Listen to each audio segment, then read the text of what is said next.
Mais tout cela, vous l'obtenez comment? Sans députés nationaux à l'Assemblée nationale. Alors, sans députés, vous savez, et je l'ai dit, lisez la Constitution congolaise, le rôle du chef de l'État, ok? Et puis, qui vous dit que Fayulu n'aura pas de députés? On a commencé la campagne, s'il vous plaît. Je n'ai pas de députés sous l'étiquette Lamouka Fayulu, ok? Et Sidéo Dynamique. On n'a pas de... Mais beaucoup de gens qui sont sur le terrain, qui font la campagne au nom de Fayulu, je peux vous le garantir. Et ils ont été alignés par vous? Non, ils n'ont pas été alignés. Mais comment vous comptez sur des candidats députés que vous n'avez pas alignés? Mais s'il vous plaît, si ces candidats députés, la population qui va élire Fayulu demande à ces députés, voici les programmes, soutenez ces programmes. C'est pas un bon exemple. Les gens qui sont derrière Félix... Non, c'est pas ça, c'est ce que je vais dire maintenant.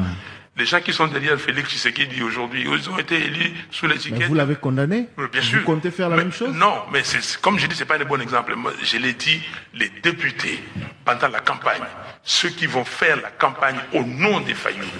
Et quand on va arriver à l'Assemblée nationale, à la législature, voilà comment ça se passe. Il y a un informateur que vous nommez, qui est nommé. Oui. Il va regarder tout celui qui dit que voilà, les Congolaises et les Congolais ont souscrit au programme de Fayulu et nous devons aider Fayulu pour matérialiser ces programmes.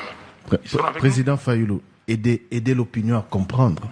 L'informateur n'aura pour mission que de désigner la majorité qui se dégage. Oui, et on désigne la majorité comment? La majorité se dégage en fonction de ceux qui ont été élus. Et ils ont été élus conformément à la Constitution que vous évoquez.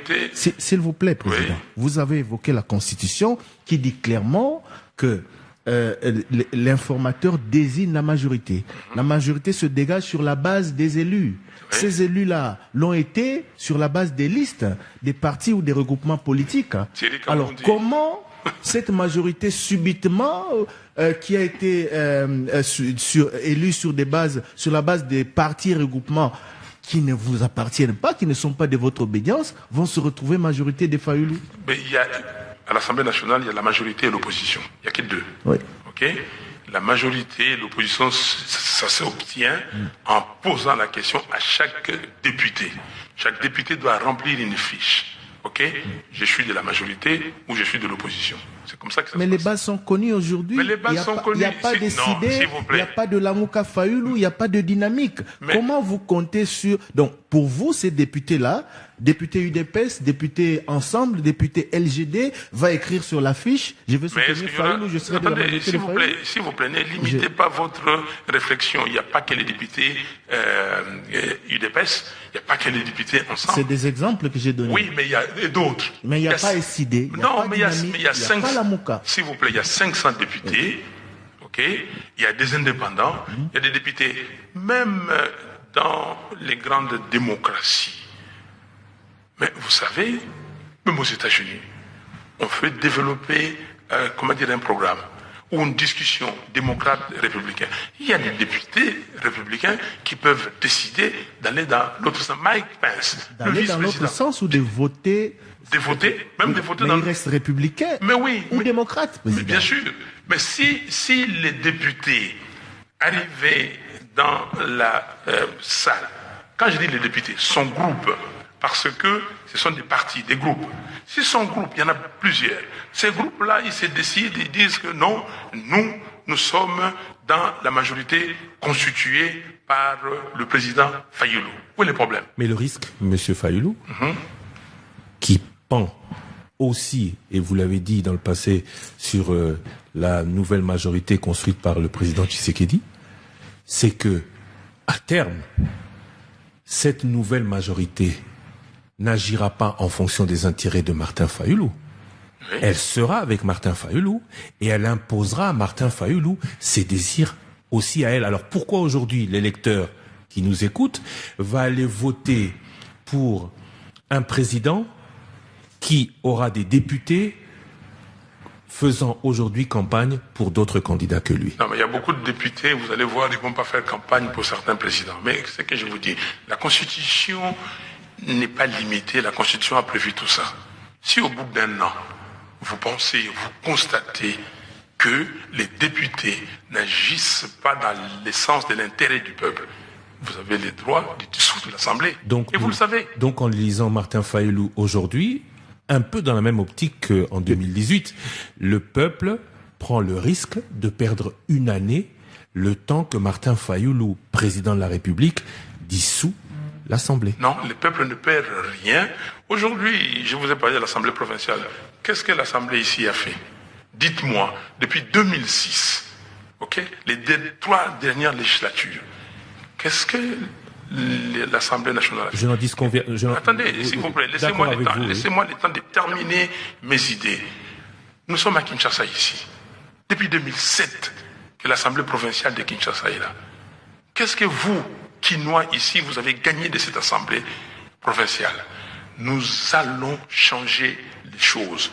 Nous allons dire à celui qui veut travailler pour le peuple que voilà la chance qu'on vous offre de travailler pour le peuple. Vous n'êtes pas ici pour vous.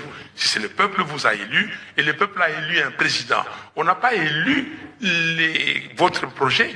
On a voté le président pour son projet. Il a dit qu'il va mettre un état de droit, pacifier le pays, assurer l'intégrité territoriale, et il a dit qu'il va développer ce pays, et il va bâtir un Congo libre, fort, digne et prospère. Nous y allons, et le peuple, c'est lui qui décide. Ce peuple aura décidé aussi, en même temps que de vous avoir désigné, d'élire ses députés. Mais et qui a la légitimité? S'il vous plaît, président, s'il vous plaît, est-ce que vous ne reconnaissez pas carrément que ça a été une erreur politique de ne pas aligner les députés, parce que vous n'arrivez pas dans l'explication à nous dire clairement comment vous allez vous y prendre, et même à travers vos exemples, vous risquez de retomber sur ce que vous avez reproché à l'actuelle majorité de Félix Tshisekedi. Vous reconnaissez que c'est une erreur s'il vous plaît, je vais vous répondre ça. Arrêtez cette rhétorique de dire que vous n'arrivez pas à répondre. Je réponds aux questions et continue. Alors la question que vous posez, je vais retomber. Le peuple, c'est lui qui vote. Le peuple, et je vous réponds précisément aux questions. Je retombe sur ce qui s'est passé. Comment? Quand le peuple va voter, qui a la plus large légitimité? Un député est élu avec combien de voix? Le président de la République, nous n'en disconvenons pas. Mais cependant, la Constitution dit que le président règne et gouverne que s'il a avec lui la majorité du Parlement qui formera le gouvernement. Oui. Et c'est là que le bas blesse. Mais non, il n'y a pas de bas blesse. Le président américain, il a aujourd'hui une majorité. Ce n'est pas le même régime parlementaire. C'est un régime présidentiel. Chez nous, c'est plutôt parlementaire. Alors, allons-y, monsieur Christian Lusakono. Vous savez que le président américain est un régime présidentiel. Le président congolais a plus de pouvoir que le président américain. Vous le savez? De quel ordre? Mais bien sûr, aujourd'hui, quand on bloque aux États-Unis, le Parlement bloque, il ne signe pas pour le budget, pour accroître le budget. Le Parlement a une force énorme. Ici, quelle est la force que le Parlement a? Le Parlement, s'il vous plaît. Le Parlement peut envoyer le président dans l'opposition dans ce pays. Mais bien sûr, mais il y a un vrai Parlement. C'est pour cela que nous militons pour un vrai Parlement. Des gens qui ont été élus par le peuple. Le Parlement que vous avez ici, c'est des parlements nommés. Mais nous aussi, les parlements... On parle de 2024 là maintenant. Non, on est dans 2024. On espère que ça va bien se passer. Et voilà. 2024, avec un Parlement qui sera élu, avec les parlementaires qui seront conscientisés, avec cette volonté d'aller de l'avant pour construire le pays. S'ils sont conscientes, ils vont travailler dans ce sens-là. Mais venir me dire que vous faites la même chose, vous ne répondez pas aux questions, je vous dis que je vais discuter avec ces gens-là. Pour les séduire et les pousser à rejoindre votre camp. Discuter avec eux pour les séduire et les pousser à rejoindre votre camp. Parce qu'ils ne sont pas avec vous, ils n'ont pas été alignés par vous, ce n'est pas vous qui avez payé leur caution. Oui. Donc, ils ne sont pas de votre parti, de votre obédience politique. Discuter avec eux veut dire quoi? Il me semble que vous ne connaissez pas la structuration politique dans un pays. Il y a un député, un membre d'un parti, peut être dans un parti et aller de l'autre côté. Moi, j'ai des membres. Bien sûr. S'il vous plaît, monsieur. Je vous en prie. S'il vous plaît.